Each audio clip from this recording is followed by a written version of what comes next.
بسم اللہ الرحمن الرحیم۔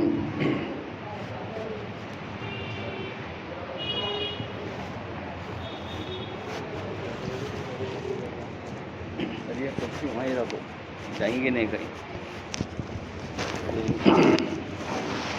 الحمد للہ وحدہ والصلاة والسلام علی اشرف الانبیاء المرسلین۔ الحمد للہ الذی زین السماء بالکواکب وزین الایام بیوم الجمعہ وزین الشہور بشہر رمضان وزین الانبیاء محمد صلی اللہ علیہ وسلم۔ الحمد للہ الذی انزل التوراۃ علی موسیٰ والانجیل علی عیسیٰ والزبور علی داود والفرقان علی محمد صلی اللہ علیہ وسلم۔ اما بعد فاعوذ باللہ من الشیطان الرجیم، بسم اللہ الرحمن الرحیم۔ الم تر کیف فعل ربک باصحاب الفیل الم یجعل کیدہم فی تضلیل وارسل علیہم طیرا ابابیل ترمیہم بحجارۃ من سجیل فجعلہم کعصف مأکول۔ وقال النبی صلی اللہ علیہ وسلم انا ابن الذبیحین وفی روایت آخر كنت نبیا وان آدم بین الروح والجسد او کما قال النبی صلی اللہ علیہ وسلم۔ میرے محترم بزرگوں دوستو، اللہ کے فضل سے آج سیرت کا تیسرا دن ہے، تیسرا رمضان ہے، تیسرا ہمارا روزہ ہے۔ اللہ ہم سب کی تراویح کو، روزوں کو بے انتہا قبول فرمائے، اور جو سلسلہ اللہ کے فضل سے شروع ہوا ہے اس کو کما حقہ پائے تکمیل تک اللہ پہنچانے کی ہم سب کو توفیق بھی نصیب فرمائے، اور اللہ اپنی قدرت سے اس کو تکمیل تک پہنچائے۔ بہرکیف گزشتہ 2 دنوں کے اندر ابراہیم علیہ السلام کی زندگی کے کچھ حالات، اسماعیل علیہ السلام کا بچپن ہو، ہاجرہ کا دوڑنا ہو، ایسے ہی زمزم کا ابلنا ہو، ایسے ہی کعبۃ اللہ کی تعمیر، اور ایسے ہی مقام ابراہیم کا اس کی جگہ پہ رکھا جانا، پھر کس طرح بیت اللہ میں بت رکھے گئے، سب سے پہلا بت کس نے لا کے رکھا، گزشتہ 2 دنوں کے اندر بت پرستی کیسے عرب میں شروع ہوئی، مشرکین کس طرح عرب کے اندر پنپے ہیں، اور یہود و نصارہ کیسے آباد ہوئے ہیں، یہ گزشتہ 2 دنوں میں حالات جو احوال عرب ہے آپ کے سامنے رکھے گئے۔ آج آپ کے سامنے مختصر ہی صحیح لیکن عرب کے کچھ احوال رکھنے ہیں، پھر کل سے انشاءاللہ اللہ کے نبی صلی اللہ علیہ وسلم کی پیدائش کے ایام شروع ہو جائیں گے، اور وہاں سے نبی صلی اللہ علیہ وسلم کی پیدائش سے پہلے کے واقعات ہے، مبشرات ہے، اور خوشخبریاں ہے، اور واقعوں کے ذریعے سے راہبوں کی گواہیاں ہے۔ انشاءاللہ آئندہ کل سے وہ شروع ہوگا، لیکن احوال عرب کی آج آخری کڑی ہے، یعنی آج ہمارا تیسرا رمضان ہے، تیسرا روزہ ہے، آج اس سیرت النبی صلی اللہ علیہ وسلم کی تیسری قسط ہے، تو دعا فرمائے اللہ تعالیٰ اس کو اپنی بارگاہ میں بے انتہا قبول فرمائے۔ گزشتہ کل جہاں سے بات چھوڑی گئی تھی وہ اصحاب الاخدود کا واقعہ تھا۔ آپ سب پڑھتے ہیں والسماء ذات البروج کے اندر اصحاب الاخدود، یہ قبیلہ حمیری کا آخری بادشاہ گزرا ہے، جو تھا تو مشرک، لیکن اس زمانے میں جو مسلمان تھے نصرانیت پر، جو نصرانیت کو ماننے والے، عیسیٰ علیہ السلام کی زندگی کو ماننے والے، حقیقتاً جو پکے ٹھکے مسلمان تھے، ان کی تعداد 20,000 کے قریب تھی۔ تو اس مشرک نے، اس ملحد نے کہا کہ مجھے جب تک سجدہ نہیں کرو گے میں نہیں چھوڑوں گا، اگر مجھے سجدہ نہ کرو تو میں تمہیں آگ کے حوالے کروں گا۔ مسلمان اللہ کو چھوڑ کر غیر کے سامنے سجدہ کرنے کو تیار نہیں ہوئے۔ اس نے بڑی بڑی خندقیں کھدوائی، اور بڑی خندق کھدوا کر اس میں آگ ڈلوائی اور آگ کو روشن کیا، اور 20,000 مسلمانوں کو اس نے زندہ جلا کے رکھ دیا۔ اس کو کہتے ہیں اصحاب الاخدود کا واقعہ۔ تفسیر ابن کثیر ہے، اور جلد 36 ہے، اور صفحہ نمبر 777 ہے۔ سورہ فیل کی تفسیر ہی میں مختصر واقعہ اصحاب الاخدود میں تفصیلاً ہے، لیکن سورۃ الفیل کی ابتدا میں آپ کو مختصر واقعہ مل جائے گا۔ اس قبیلے کے سردار کا نام ذو نواس تھا۔ اس نے جو 20,000 مسلمان جلوائے تھے اس میں ایک مسلمان بچ چکا تھا، بس ذو ثعلبان جس کا نام تھا، وہ اپنی جان بچا کر وہاں سے بھاگا ہے قیصر روم کے پاس۔ پوری دنیا میں دو طاقتیں تھیں جو گزشتہ آپ نے سنا، ایک فارس کی، ایک روم کی۔ قیصر روم ہے اور یہ ہرقل جو قیصر روم کہا جاتا تھا، اور ایک فارس کا جو بادشاہ تھا، جو بڑی سلطنت پوری دنیا میں جس کی لوہا مانا جاتا تھا، جس کو سپر پاور کہا جاتا۔ حقیقت میں اللہ کی ذات سپر پاور ہے، دنیا میں اللہ کے سامنے کون طاقتور ہے بہرکیف۔ لیکن وقتی اعتبار سے جیسے آج مانا جاتا ہے، ویسے اس دور میں دونوں سپر پاور تھی اور پوری دنیا پر ان کی حکومت تھی۔ آدھی حکومت وہ ہرقل روم سنبھالتا تھا اور آدھی حکومت کو وہ فارس کا بادشاہ سنبھالا کرتا تھا۔ بہرکیف نصرانی ہونے کے اعتبار سے جو مسلمان قتل کر دیے گئے، شہید کر دیے گئے، اس میں سے ایک آدمی ذو ثعلبان نامی اپنی جان بچا کر وہ یمن سے بھاگا ہے اور قیصر روم ہرقل کے پاس جا کے پہنچا ہے۔ اور وہ چونکہ وہ بھی جو وقت کا بادشاہ نصرانی تھا، اس نے اپنے نصرانی ہونے کا دعویٰ ان کے سامنے کیا اور کہا کہ میں تمہارا نصرانی بھائی ہوں، اور یہ کیا ہوا، تمہاری حکومت کے اندر 20,000 بندے آگ کے حوالے کر دیے گئے۔ جب یہ جملے سنے گئے ہرقل نے تو وہ غصے کے مارے بھڑک اٹھا۔ اس نے اپنے ایک قاصد کے ذریعے سے حبشہ کے بادشاہ کے پاس خط بھیجا کہ جاؤ اور جلدی سے جو ذو نواس نے مسلمانوں کو قتل کیا ہے ان پر جا کر اینٹ سے اینٹ بجا دو، ان کو زیر و زبر کر کے رکھ دو۔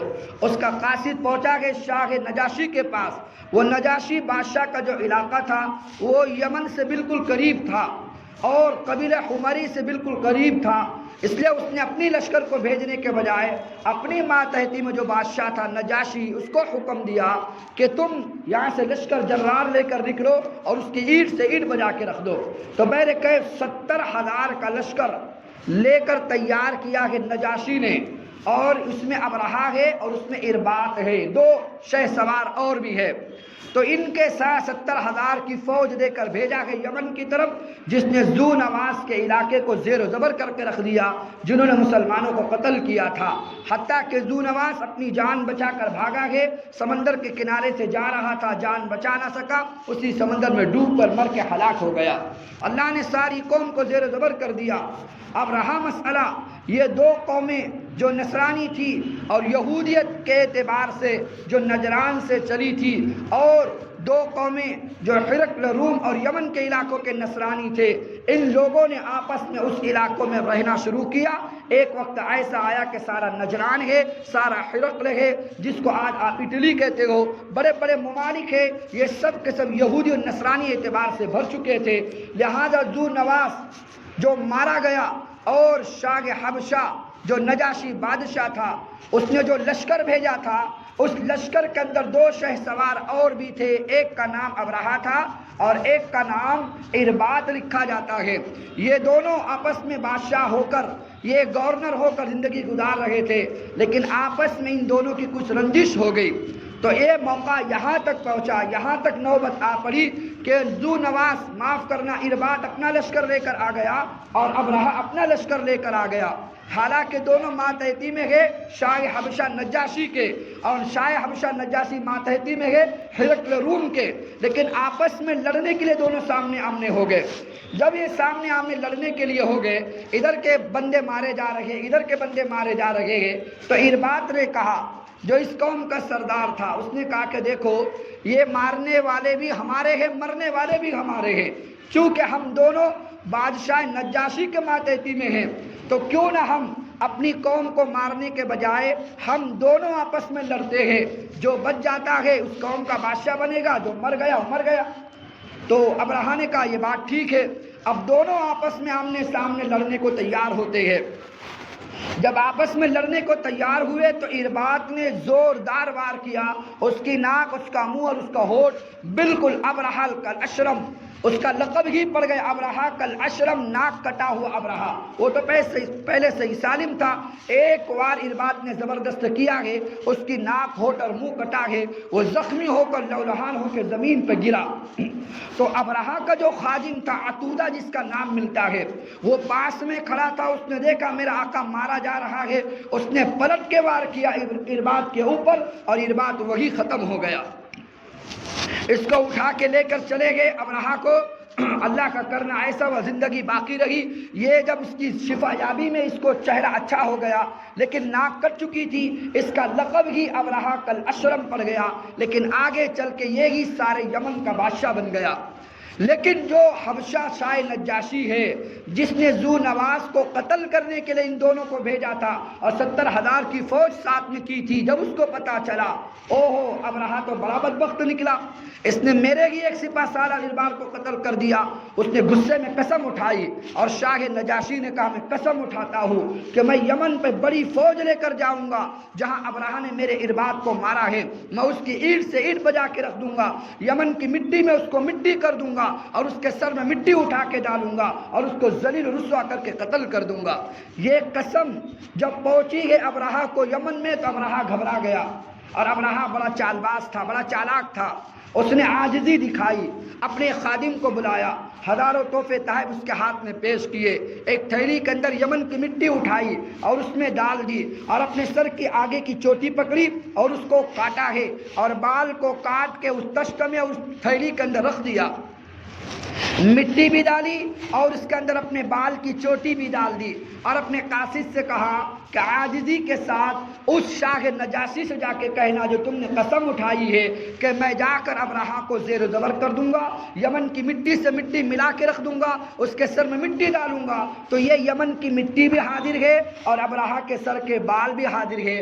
آقا اگر مجھ سے غلطی ہو گئی ہے، یمن کی مٹی اپنے ہاتھ سے اٹھا کے میرے سر میں ڈال دو، اور یہ اصل میں نیاز مندی ہے، اسی لیے تو جب کوئی حج کو جاتا ہے، عمرہ کرنے کو جاتا ہے، سر کے بال کیوں منڈاتا ہے؟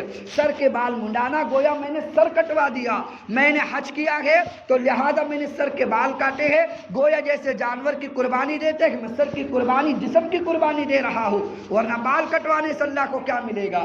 تو اللہ یہ عاجزی بتانا چاہتا ہے کہ بندہ میرے سامنے بال کٹوا کر گویا اپنی گردن کٹوا رہا ہے۔ تو یہی طریقہ ابرہہ نے کیا کہ آقا ناراض کیوں ہوتے ہو؟ اگر مجھ سے غلطی ہو گئی ہے تو میرے بال بھی حاضر ہے، یمن کی مٹی بھی حاضر ہے، اپنے ہاتھ سے مٹی اٹھا کے میرے سر میں ڈال دو، آپ کی قسم بھی پوری ہو جائے گی۔ اور شاہ نجاشی خوش ہو گیا کہ جب کوئی آدمی اتنی نیاز مندی پر اتر چکا ہو، جب اتنی عاجزی دکھا رہا ہو تو میں نے معاف کرنے میں بہتری ہے، لہذا اس نے اس کو معاف کر دیا اور ابرہہ کو یمن کا بادشاہ بنا دیا۔ اب جب یمن کا بادشاہ یہ بن چکا ہے، اب اس نے دیکھا کہ عرب کے لوگ ہماری قدردانی کیوں نہیں کرتے، حالانکہ سپر پاور ہے اور پوری دنیا میں، پوری دنیا کے اندر ہرقل روم کی اور فارس کے قیصر کی، یہ پوری دنیا میں یہ ان کی حکومت ہے، لیکن اللہ کی ذات تو دیکھو، اللہ نے مکہ اور مدینہ کو ان کی حکومت سے باہر کیا ہوا ہے، نہ مدینے پر دونوں کی حکومت ہے، نہ مکہ کی سرزمین پر دونوں کی حکومت ہے، لہذا دونوں سوچا کرتے، ابرہہ نے سوچا یہ اہل عرب جو ہے وہ ہمارے پاس آتے کیوں نہیں، ہماری قدر کیوں نہیں کرتے؟ تو تفتیش کرنے کے بعد پتہ چلا وہاں کعبۃ اللہ ہے، ان کے دل میں کعبہ کی بڑی عظمت ہے، وہ کعبہ کے مجاور ہے، کعبہ کی خدمت کرتے ہیں، آپ کے علاقے میں کیوں آئیں گے؟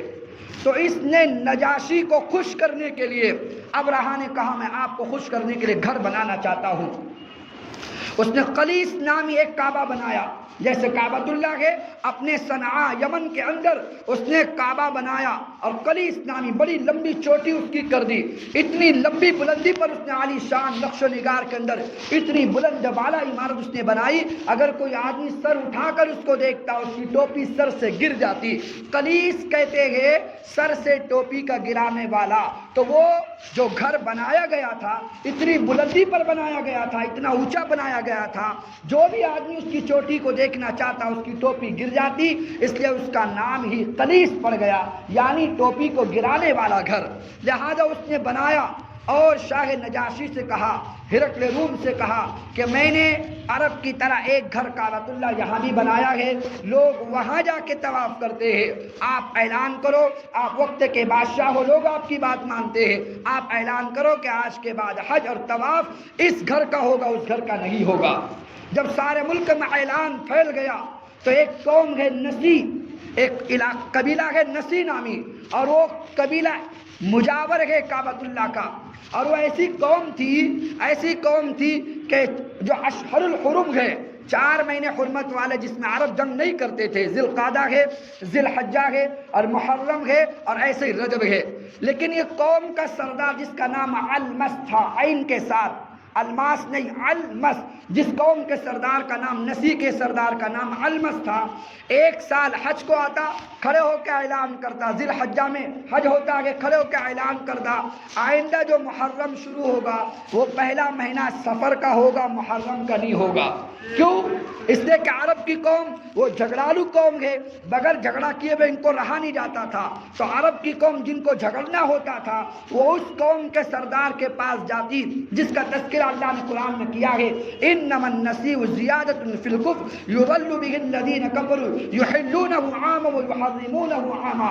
10ویں پارے میں اللہ ان کا تذکرہ کرتے ہیں. قوم نسی ایسی بدبخت قوم ہے کہ 1 سال اللہ کے مہینے کو حرام کر دیتی ہے اور اسی حرمت والے مہینے کو 1 سال حرام قرار دیتی ہے. یعنی وہ کھڑے ہو کے حج کے ایام میں اعلان کرتا، حجیو سن لو، آپ جو آئندہ سال جو شروع ہو رہا ہے، سال تو محرم سے شروع ہوتا ہے لیکن پہلا مہینہ محرم کا نہیں ہوگا، پہلا مہینہ کون سا ہوگا؟ وہ سفر کا ہوگا. کیوں؟ اس لیے کہ دوسرے عرب لوگوں سے اس نے پیسے لے لیے ہوتے تھے کہ یہ پیسے لے لو لیکن 1 سال محرم کو ختم کر دو، ہمیں فلانے سے لڑنا ہے. تو جب سفر پہلے آ جائے گا ہمیں مار دھاڑ کا موقع مل جائے گا، 1 مہینے میں ہماری جنگ ختم ہوگی، پھر تم نے کہنا کہ محرم شروع ہو چکا ہے. آری بات سمجھ میں؟ ایسا بدبخت قبیلہ تھا.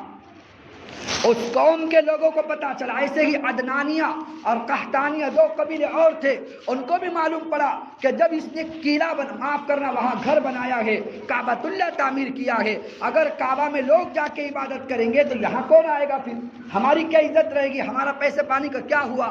ہمارا گھر تو اجڑ جائے گا. انہوں نے سوچا کہ جب انہوں نے کعبۃ اللہ وہاں بنایا ہے اور نعوذ باللہ کعبہ کے نسل پر اور کعبہ کے مشابہت کرتے ہوئے جو اس نے قلیس بنایا ہے اس کو جا کے توڑنا ہوگا. تو اسی قوم نسی کے چند منچلے عرب سے چلتے گئے اور اس گرجا گھر میں پہنچتے ہیں، اس قلیس میں پہنچتے ہیں اور رات میں جا کے ایک روایت کے مطابق خود پاخانہ کرتے ہیں، دوسری روایت کے مطابق باہر سے گندگی لاتے ہیں، اس کی دیواروں کو چوپڑ دیتے ہیں، تیسری روایت کے مطابق اس میں آگ جلا دیتے ہیں. اس زمانے میں ہوا بہت تیز چل رہی تھی، آگ جلی ہوئی ہے، ہوا کے لگنے سے پوری کلیس جل جاتی ہے. جب صبح ہو کے دیکھا تو سارا گرجا اس کا ٹوٹا پڑا ہے. تو جب بادشاہ نے دیکھا، ابرہہ نے دیکھا، اس کا جو چوکیدار تھا، وہ کلیس کا جو دربان تھا، اس سے پوچھا یہ کس نے کیا؟ کہا کہ عرب کے کچھ لوگ آئے تھے اور انہوں نے گندگی کی ہے. تو ابرہہ نے قسم اٹھائی کہ اب میں وہ کعبۃ اللہ جس کے لوگ جا کے طواف کرتے ہیں میں اینٹ سے اینٹ بجا کے رکھ دوں گا اور سارے عرب کو زیر و زبر کر دوں گا. اس نے قسم اٹھائی کہ اب میں جا کے کعبۃ اللہ کو توڑ دوں گا. اپنی قسم پوری کرنے کے لیے 20,000 کی فوج تیار کی ہے، بڑے بڑے ہاتھیوں کا جتھا اس نے تیار کیا ہے. بعض روایت میں 6,000 ہے، بعض روایت میں 20,000 ہے، بہرکیف جو بھی ہو لیکن اس نے بڑے بڑے ہاتھی تیار کیے. ایک ہاتھی تھا جس کا نام محمود تھا، جس کے چلانے والے کا نام انیس تھا. اس نے تیار کیے 8 اور 10، ایک روایت میں 8 ہے، ایک روایت میں 12 ہے. یہ 12 بڑے بڑے ہاتھی اس نے لیے تاکہ جب کعبہ کو توڑنے کا نمبر آئے گا ہم کعبۃ اللہ کو زنجیروں سے باندھ دیں گے اور وہ زنجیریں ان ہاتھیوں کی گردنوں میں ڈال دیں گے اور یہ ہاتھی اس دیواروں کو کھینچ کر کعبہ کو منہدم کر دیں گے. نعوذ باللہ. یہ نیت لے کر بڑے بڑے اس نے 12 ہاتھی، اس میں سے ایک بڑے ہاتھی جس پر خود وہ سوار تھا اس کا نام محمود تھا، انہیں ہاتھی تیار کیے. یہ سارا لشکر لے کر نکلا ہے کعبہ کو توڑنے کے ارادے سے. بہرکیف جب علاقے سے صنعاء سے چل پڑا ہے، عرب کے جو قبائل کو پتہ چلتا کہ کیسا بدبخت انسان ہے، اللہ کے گھر کو توڑنے کے لیے چل پڑا ہے. لہذا ایک قبیلہ پڑتا ہے تو قبیلے کا سردار جو خالص وہ عرب قبیلے کے شہزادے تھا جس کا نام ذو نفر تھا، اس نے دیکھا کہ کعبہ کو توڑنے ہمارے علاقے سے لشکر لے کے گزر رہا ہے، ہماری غیرت ماری گئی کہ اللہ کے گھر کی ہم حفاظت نہ کریں. اس نے ہزاروں کی تعداد میں لوگوں کو جمع کیا اور اس ابرہہ کا مقابلہ کیا. لیکن اللہ کا کرنا ایسا ہوا، اللہ کی منشا کچھ اور تھی. بہرکیف وہ ذو نفر گرفتار ہوا اور وہ مغلوب ہو گیا، شکست کھا گیا. لہذا گرفتار کر کے ساتھ اس کو لے کر چلے. آگے چلے گئے. بنو خصم پڑتا ہے، بنو خصم کا سردار ہے جس کا نام نفیل ابن حبیب ہے، وہ بھی اس راستے میں آتا ہے اور ابرہہ سے مقابلہ کرتا ہے. اللہ کی تقدیر کچھ اور تھی، وہ نفیل بن حبیب بھی قید ہوتا ہے اور اس کی قوم ماری جاتی ہے. یہ ابرہہ سب کو نقصان پہنچاتا ہوا گزر رہا ہے. طائف کے علاقے میں پہنچا ہے تو طائف والے بڑے چالباز تھے. انہوں نے دیکھا ہمارا جو خدا ہے لات اور منات، جو ہمارا لات اور عزا جو ہمارا خدا ہے، اگر ہم نے اس سے جنگ کی تو ہماری بستی کو تہس نہس کرے گا اور لات اور عزا کو بھی توڑ کے رکھ دے گا. اپنے بت کو بچانے کے لیے یہ ساری قوم بنو ثقیف کی قوم آتی ہے ابرہہ کے پاس. دیکھو ہمارا کوئی جھگڑا نہیں ہے، تم یہاں سے گزر رہے ہو، ہم تم سے نہیں لڑتے، تم ہم سے مت لڑو. ابرہہ نے کہا اس کی کوئی شہادت، اس کا کوئی ثبوت، اس کا کوئی ایسا آپ کے پاس ثبوت ہے جو اس بات کی گواہی ہے کہ تم ہم پہ حملہ نہیں کرو گے؟ انہوں نے ایک ابو رغال نامی آدمی ان کے ساتھ کر دیا. یہ ہمارا آدمی ہے قبیلے کا، یہ آپ ساتھ لے جاؤ، یہ آپ کو سارے راستے مکے کا راستہ بتائے گا. اور نفیل بن حبیب بھی راستہ بتا رہا تھا جو مسلمان قید ہوا تھا. ذو نفر بھی راستہ بتا رہا تھا جو قید ہوا تھا. ابو رغال کو ساتھ لے لیا، لیکن ابو رغال کے دل میں کعبۃ اللہ کی عظمت نہیں تھی، ان دونوں کے دل میں کعبہ کی عظمت تھی. ابو رغال نے کہا کعبہ کو توڑنے کا راستہ میں تمہیں بتاتا ہوں. چلتے چلتے مقام مقمص ایک علاقہ ہے کعبۃ اللہ سے پہلے وہاں پہنچنے سے پہلے اس علاقے سے پہلے اس ابو رغال کا انتقال ہو گیا. وہ کتے کی موت وہاں مرتا ہے جب وہ زمین پر مر کے گرا ہے، جب اس کو وہاں دفنایا گیا. تو عرب میں مشہور تھا، جیسے جمرۃ العقبہ میں حاجی جا کے پتھر مارتے ہیں، شیطان کو کنکر مارتے ہیں، عرب کے سارے لوگ اس کو بدبخت سمجھتے تھے. کیسا بدبخت انسان ہے جس نے اپنے قبیلے کو چھوڑا اور اللہ کے گھر کو گرانے کے لیے قافلے کو، ہاتھیوں کا قافلہ لے کے جا رہا تھا. جب مر کے گرا ہے سارا عرب اس کی قبر پہ آتا تھا اور اس کی قبر پر مرنے کے بعد پتھر مار مار کے اس کو ذلیل کرتا تھا. بہرکیف وہ ایک مقام پر مر گیا. لیکن چلتے چلتے یہ علاقہ جب یہ قافلہ پہنچا ہے مقام مقمص اور مشعر الحرم سے پہلے، وہ جگہ ہم نے دیکھی ہے، مشعر الحرم سے پہلے بہت ساری ابھی تو آبادی وہ بن چکی ہے. بہرکیف اس علاقے میں پہنچنے سے پہلے ابرہہ نے اپنے قافلے کو روک دیا. جب قافلہ رک گیا ہے تو اس نے کہا، مسعود ابن زعود ایک سردار تھا جو قافلے کے ہاتھی کے قافلے کے آگے چل رہا تھا. مسعود ابن زعود سے کہا کہ جاؤ، جو مویشی تمہیں ملو ان کی لوٹ مار کرو اور عرب کا مال لوٹ لو.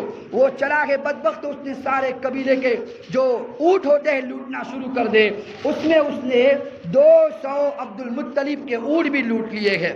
جب 200 اونٹ عبد المطلب کے لوٹے گئے جو دادا کے محمد مصطفیٰ صلی اللہ علیہ وسلم کے، تو 200 اونٹ جب ابرہہ کے پاس لے کر پہنچے گئے، ہزاروں کی تعداد میں اونٹ تھے.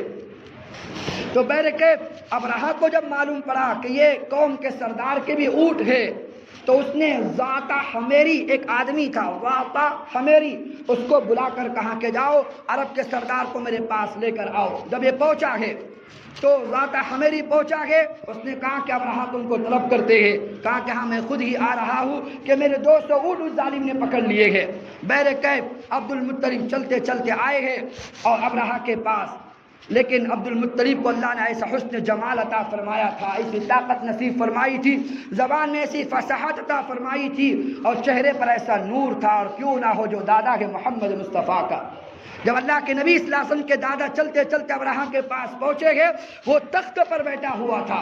عبد المطلب کو دیکھ کر گھبرا گیا، خوف طاری ہو گیا. وہ جھٹ سے اپنی کرسی سے اٹھ گیا، تخت سے اٹھ گیا اور عبد المطلب کے ساتھ زمین پہ بیٹھ کر باتیں کرنے لگا. کہا کہ کہو کیسے آنا ہوا؟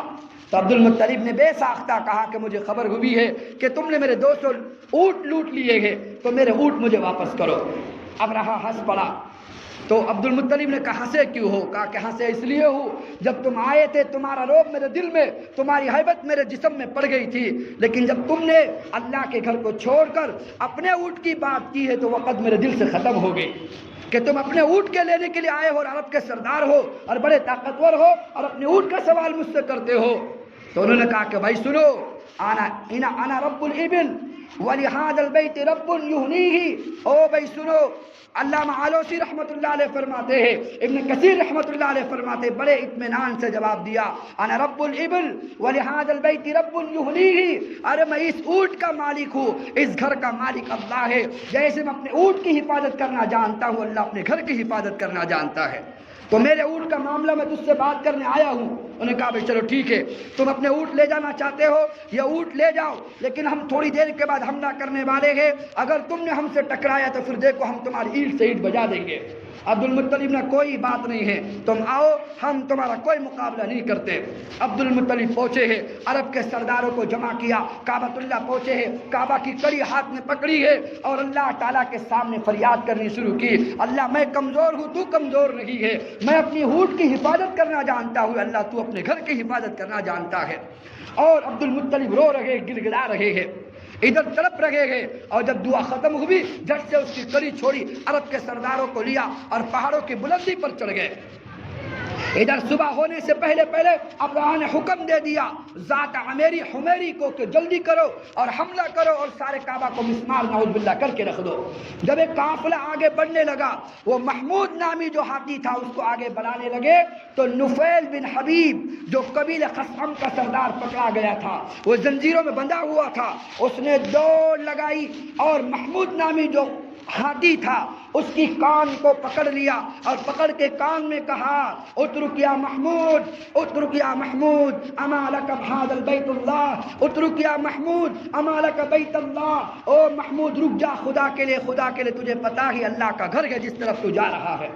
اتنے جملے نفیر بن حبیب کے سننے تھے، وہ محمود نامی ہاتھی وہی بیٹھ جاتا ہے، وہ کوشش کرتے ہیں مارنے کی، اٹھنے اٹھانے کے، نہیں اٹھتا، حتیٰ کہ جسم پہ نیزے چبائے جاتے نہیں اٹھتا، آنکھ میں نیزے ڈالے جاتے وہ ہاتھی نہیں اٹھتا، لہذا اس کو اٹھا کر اس کے چہرے کو گھما کے ملک شام کی طرف کیا گیا، وہ چلنے کو تیار ہے، چہرے کو گھما کر مشرق کی طرف کیا گیا، چلنے کو تیار ہے، لیکن اس کا چہرہ جو کہ کعبۃ اللہ کی طرف آتا وہ زمین پہ بیٹھ جاتا، وہ چلنے کو تیار نہیں ہوتا۔ اور کیوں نہ ہو پوری کائنات اللہ کی اطاعت میں ہے، وہ کیوں نہ جانے کعبۃ اللہ کیوں بنایا گیا ہے، اس کا امام الانبیاء نے جو پیدا ہونا ہے، اس کعبہ کو کون مسمار کر سکتا ہے؟ میرے آپ کے گھر کے اوپر کوئی پتھر پھینکے میں آپ بچاؤ کر لیتے ہیں، گلی آنگن میں کوئی کچرا پھینکے میں آپ بچاؤ کر لیتے ہیں، تو کیا خدا اپنے گھر کا بچاؤ نہیں کر سکتا؟ ملتا ہے روایت کے اندر، اس کے کہنے کے مطابق وہ ہاتھی بیٹھ گیا، بہت کوشش کی گئی لیکن اٹھنے کو تیار نہ ہوا۔ ابراہ نے حکم دیا اس ہاتھی کو چھوڑو اور دوسرے ہاتھی جو 12 ہاتھی آئے ہیں ان ہاتھیوں کو آگے کرو۔ اس میں کا ایک ہاتھی آگے ہوا، اچانک کعبۃ اللہ کی طرف سے لوگ دیکھتے ہیں سمندر کے سیلاب کی طرح ایک تاریخی آ رہی ہے، جب قریب آئی تو پتہ چلا جس کو اللہ قرآن میں فرماتے ہیں، جو ہم نے بات شروع کی ہے، اللہ قرآن میں تذکرہ کرتے ہیں الم تر کیف فعل ربک باصحاب الفیل الم یجعل کیدہم فی تضلیل وارسل علیہم طیرا ابابیل ترمیہم بحجارۃ من سجیل فجعلہم کعصف مأکول۔ اللہ فرماتے کیا تم نے نہیں دیکھا اللہ نے اصحاب فیل کے ساتھ کیا معاملہ کیا؟ فجعلہم، اللہ فرما رہے ہیں کہ اللہ تعالیٰ نے ان کی تدبیروں کو کیسے ناکام کر دیا۔ الم تر کیف فعل ربک باصحاب الفیل الم یجعل کیدہم فی تضلیل، کہ اللہ نے ان کی تدبیروں کو ناکام نہ کر دیا۔ وارسل علیہم طیرا ابابیل، اور اللہ نے ان پہ پرندوں کے گول بھیج دیے، پرندوں کے جھنڈ بھیج دیے۔ وارسل علیہم طیرا ابابیل، ابابیل عربی میں جمع کا لفظ ہے، لیکن آج تک اس ابابیل جمع کا واحد مل نہ سکا۔ ابابیل کہتے ہیں چھوٹے چھوٹے پرندوں کو گول کو ابابیل کہتے ہیں۔ جو ابابیل پرندہ آپ سنتے ہیں وہ ابابیل نہیں، بعض لوگ کہتے ابابیل آئے تھے، بلکہ کبوتر سے چھوٹا ایک پرندہ تھا، اس کے پیر وہ لال تھے اور اس کی چونچ کے اندر، اس کے دونوں پنجوں کے اندر 3 پتھر تھے۔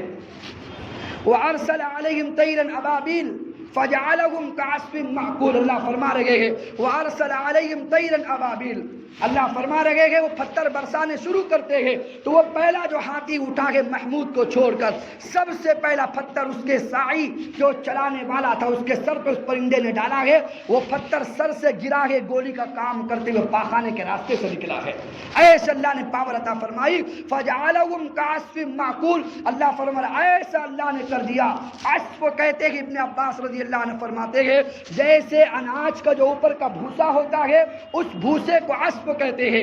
ابن زید رحمۃ اللہ علیہ فرماتے ہیں جو جانور چارہ چبا لیتا ہے اور چبا کے واپس باہر پھینک دیتا ہے اس چبے ہوئے چارے کو عصف کہتے ہیں۔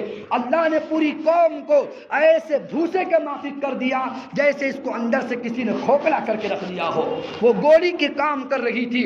اللہ نے پوری قوم کو نیست و نابود کر دیا، حتیٰ کہ کوئی کہیں گیا ہوا تھا اس کے نام کا پتھر اسی پر پڑا ہے، اب رہا اپنی جان بچا کے بھاگا ہے۔ وہ پتھر جس کے جسم پہ لگتا ہاتھی بھی زمین پہ ڈھیر ہوتا اور وہ چلانے والا بھی زمین پہ ڈھیر ہوتا، اس کے جسم سے گوشت کٹ کٹ کے زمین پہ گرتا اور وہی وہ جہنم رسید ہوتا، اب رہا اپنی جان بچا کے بھاگا ہے۔ صنعاء قوم صنعاء علاقے میں پہنچنے سے پہلے سارے جسم کو گوشت گلنا شروع ہوا، حتیٰ کہ اس کا دل بھی پھٹ گیا اور اسی حالت میں اس کا انتقال ہو گیا۔ تو بہرکیف جو اللہ کے گھر کو شکار کرنے چل پڑے تھے، اللہ کی قدرت ایسی عجیب ہے کہ میں آپ گلیل لے کر شکار کرتے ہیں پرندوں کا، لیکن جو شکار کرنے چل پڑا ہے شکاری، اللہ نے شکار پرندوں کو شکاری بنا دیا اور اللہ نے شکار کرنے والے کو اللہ نے شکار بنا دیا، شکاری کو شکار بنا دیا اور شکار کرنے والے پرندوں کو اللہ نے شکار کرنے والا بنا دیا۔ انہی پرندوں نے جو انسان پرندوں کا شکار کرتے ہیں انہی پرندوں نے انسانوں کا شکار کیا ہے اور اللہ نے سب کو جہنم رسید کر کے دکھا دیا۔ یہ سب کچھ کیوں ہوا ہے؟ ابن کثیر رحمت اللہ علیہ فرماتے اس لیے کہ محمد مصطفیٰ نے پیدا ہونا تھا۔ اسی سال عام الفیل سنت عام الفیل ولد محمد سنت عام الفیل، اللہ کے نبی پیدا ہوئے گئے ہاتھی والے سال کے اندر۔ نبی کی پیدائش کا واقعہ منسوب کرتے ہیں ہاتھی والے سال کے اندر۔ کیوں ہوتا ہے نا، اس زمانے میں تاریخ صحیح پتہ نہیں ہوتی تھی، آپ بوڑھوں سے پوچھو یہ کب ہوا تھا، وہ کہتا تقسیم ہندوستان کے وقت یہ واقعہ ہوا تھا، ہندوستان جب وہ تقسیم ہو رہا تھا اس وقت واقعہ ہوا تھا۔ اس واقعے کی تاریخ نہیں معلوم تو ایک بڑے واقعے کی طرف اشارہ کر دیا۔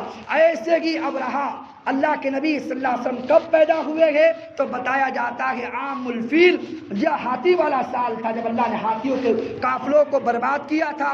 اللہ نے اس زمانے محمد مصطفیٰ کو پیدا کیا۔ انشاءاللہ زندگی باقی رہی تو آئندہ کل آپ کے سامنے نبی کی پیدائش کے مراحل شروع ہو گئے۔ اللہ سے دعا کرے اللہ تعالیٰ اس ہونے والی جو سیرت النبی صلی اللہ علیہ وسلم کا پروگرام ہے اللہ اس کو پائے تکمیل تک مجھے آپ کو پہنچانے کی توفیق نصیب فرمائے اور جو غلطی کو تو اس کو معاف فرمائے، اور پھر آپ کے سامنے عاجزی انکساری کرتے ہوئے کہ اللہ کے لیے نبی صلی اللہ علیہ وسلم کی سیرت پوری کائنات نبی کی زندگی کا ایک پہلو ہم سامنے رکھے، جتنے بیٹھے ہوئے ہیں سارے کے سارے عالم بنے، مفتی بنے، ادیب بنے، بڑے بڑے فقیہ بنے اور آپ سب کے سامنے سمندر ہو اور درخت آپ کے قلم ہو اور آپ میرے نبی کی عظمت کو لکھنا شروع کرے تو محمد مصطفیٰ کی شان کو کوئی بیان نہیں کر سکتا، اس نبی کی شان کو کون بیان کرے جس پہ خود درود اللہ تعالیٰ پڑھتے ہیں۔ اس کے لیے ہم کوشش کریں، مختصر ہی سگی روزانہ پروگرام ہماری مسجد میں ہو رہا ہے، آج 30 رمضان ہے، مختصر عرب کے حالات آپ کے سامنے رکھے گئے، زندگی باقی رہی انشاءاللہ آئندہ کل سے نبی کی پیدائش سے پہلے کے حالات اور مبشرات آپ کے سامنے رکھے جائیں گے۔ اللہ تعالیٰ مجھے آپ کو عمل کی توفیق نصیب فرمائے۔ وآخر دعوانا الحمدللہ رب العالمین۔ مختصر دعا کرے، اللہم لک الحمد کما انت اہل، فصلی علی محمد کما انت اہل، وفعل بنا ما انت اہل، انک اہل التقوی واہل المغفرہ۔ ربنا ظلمنا انفسنا وان لم تغفر لنا وترحمنا لنكونن من الخاسرین۔ ربنا آتنا فی الدنیا حسنہ وفی الآخرۃ حسنہ وقنا عذاب النار۔ سبحانک لا علم لنا الا ما علمتنا انک انت العلیم الحکیم۔ وانزل اللہ علیک الکتاب والحکمۃ وعلمک ما لم تکن تعلم وکان فضل اللہ علیک عظیما۔ وصلی اللہ تعالی علی خیر خلقہ محمد وعلی آلہ وصحبہ اجمعین برحمتک یا ارحم الراحمین۔